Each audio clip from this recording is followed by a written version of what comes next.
총 15명의 임차인이 계시고요. 임차인의 총 보증 금액이 10억 8,900. 근데 중요한 거는 와, 어떻게 이렇게 세팅을 15명을 다 후순위로 했는지. 그래서 이게 경매 넘어가면 이제 어떻게 되느냐. 돈을 돌려받을 수가 없어요. 임차인 중에 1억 4천을 갖고 계신 명땡땡 군은 전액 1억 4천을 지금 못 받는 걸로 되어 있죠. 피 같은 내 돈 절대 지켜. 네, 피돈 지켜. 보증금을 돌려받지 못한 세입자들이 우르르 나오는 경매 물건이 있어서 소개시켜 드리려고 가지고 왔습니다. 한번 보시죠. 피돈 지켜 시작합니다. 여러분 정말 피 같은 돈입니다. 지키셔야 합니다.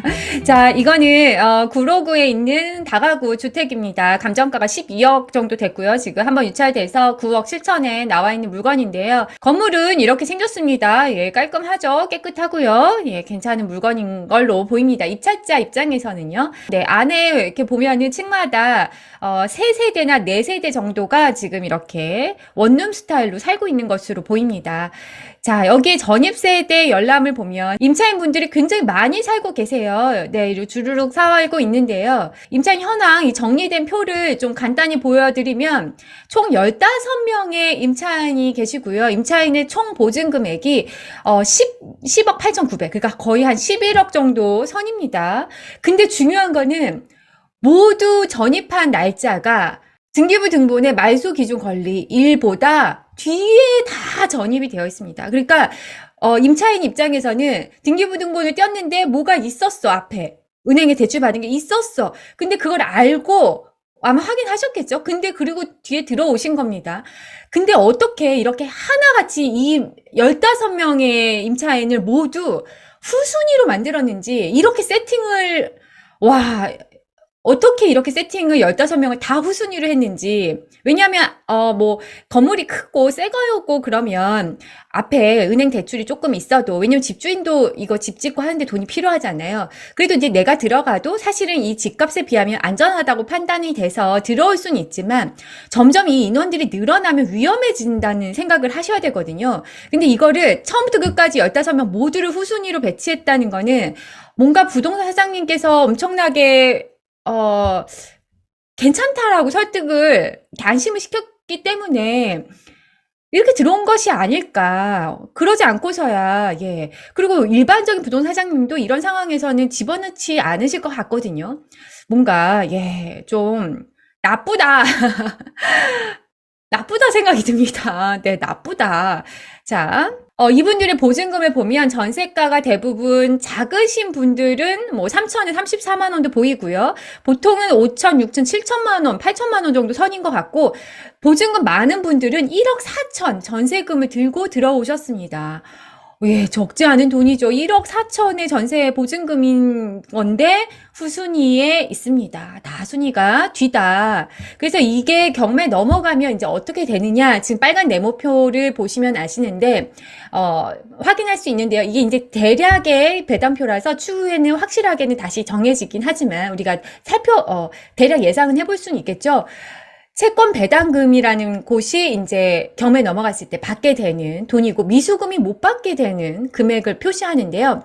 지금 앞에 한 7분 정도는 소액 임차인에 포함이 되어서 3,400만 원을 예, 우선 받을 수 있게 됩니다. 네, 근저당 건보다 뒤에 들어왔어도 앞서서 챙겨줍니다. 그래서 3,400만 원씩 이렇게 받게 되다 보니까 지금 대부분 6천, 7천 이런 전세금을 갖고 계신 분들은 한 반 정도는 돌려받을 수 있었다. 나머지 못 받는다. 근데 그 외에 분들은 이제 돈을 돌려받을 수가 없어요. 그래서 보면은 이 오른쪽에 미수금 부분이 돌려받지 못하는 돈입니다. 아래에 보면 지금 임차인 중에 1억 4천을 갖고 계신 명땡땡 군은 전액 1억 4천을 지금 못 받는 걸로 되어 있죠. 예. 이게 낙찰가에 따라서는 못 받는 사람들이 더 못 받는 금액이 더 커질 수도 있는 확률도 있고요. 낙찰 금액이 좀 높아졌을 경우에는 그래도 조금 순위에 따라서 조금 더 받아가시는 분도 생길 수는 있지만, 어찌됐건 뭐냐면 임차인들이 거의 대부분 열 몇 분이 다 피해를 봅니다. 그 중에서는 전액 피해를 받는 분들도 꽤 많이 있더라. 너무 안타깝지 않습니까? 이게 정말 1,000만 원 모아보신 분 아시겠지만 1,000만 원 모으기가 너무너무 어렵습니다. 월급으로. 그죠? 근데 그거를 모아서 3,000만 원, 4,000만 원, 5,000만 원 피 같은 돈을 들였는데 이렇게 못 받습니다. 그 들어갈 때 그 선택을 제대로 못 하시는 바람에 또 집주인이 어떤 뭐 의도가 있었는지는 모르겠지만 어찌됐건 이렇게 사고가 발생이 됐고요. 1억 넘게를 못 받는 분도, 한 푼도 못 받는 분도 지금 보입니다. 너무 안타깝습니다. 네, 이런 사례들이 그냥 수도 없습니다. 근데 이 건 같은 경우는 유독 10명이니까 굉장히 임차인 수가 많고 또 그분들의 보증금이 다 대부분이 월세가 아니고 전세거든요. 원래 보통 열 몇 채 이렇게 들어있으면 다 수익형으로 부동산을 운영하려고 건물주가 짓기 때문에 월세로 해서 돌려서 이렇게 현금 흐름을 많이 확보하는데 이 집은 어찌 된 것인지 거의 대부분 지금 다 전세로 세팅을 해놨잖아요. 그러다 보니까 피해가 너무너무 커진 거죠. 여러분, 이런 일이 남 일이 아닙니다. 자칫하다가 정말 내가 피해가 될 수가 있습니다. 미리미리 공부해 놓으셔야 되고요. 자, 모르면 피 보는 정보. 네, 준비한 상식은 오늘 대항력에 대한 이야기를 좀 드려보고 영상 마무리할게요. 자, 대항력은 제3자에게 대항하고 버틸 수 있는 힘을 말합니다. 그러니까 뭐냐면 내가 A라는 집주인이랑 2년을 계약을 했는데 집주인이 갑자기 바뀌어도 그래서 새로운 C가 와도 C한테 나 2년 동안 이 돈으로 살기로 했어. 나 못 쫓아내. 내가 살 거야. 대항할 수 있다는 그런 뜻입니다. 자, 근데 이 대항력은 언제 생기냐면 전입신고하고 점유, 이사를 해야 생기는데 다음날 0시에 생깁니다. 이게 굉장히 중요한 포인트고요. 전입신고, 점유의 다음날 0시. 세입자들 중에서 이사는 왔는데 전입신고는 내일 해야지? 이렇게 해가지고 하루 차이로 돈을 뭐 수천만 원 차이로 못 받는 경우가 있기도 합니다. 예, 어마어마하죠? 그래서 전입신고와 점유는 최대한 빨리 하는 게 좋다. 아시겠죠?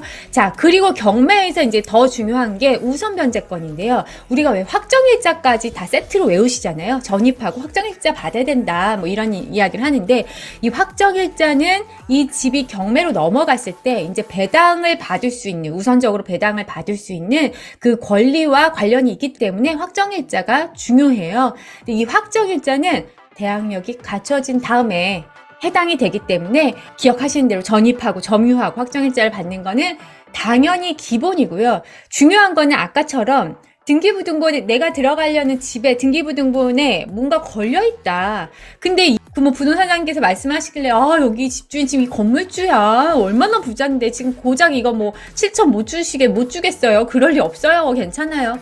이렇게 말씀하시더라도 이 등기부등본 앞에 내 앞에 뭐가 있다는 거는 너무너무 중요한 내용이다. 이거는 검토를 또 하고 웬만하면 걸르시거나 이렇게 경매에 됐을 때 이런 일이 벌어질 수 있고 또 세입자들이 특히 많은 집은 내 앞에 몇 명이 얼마를 갖고 있는지를 그거를 잘 모를 수 있기 때문에 계약할 때 부동산사장님한테 임차인 내역서 이런 것들도 요구를 해서 보증금을 다 확인하고 들어가던가 그래서 정말 안전하다고 판단이 되면 들어가던가 아니면 웬만하면 이 근저당권이 있을 때는 진짜 신중하셔야 됩니다. 후순위는 안 된다.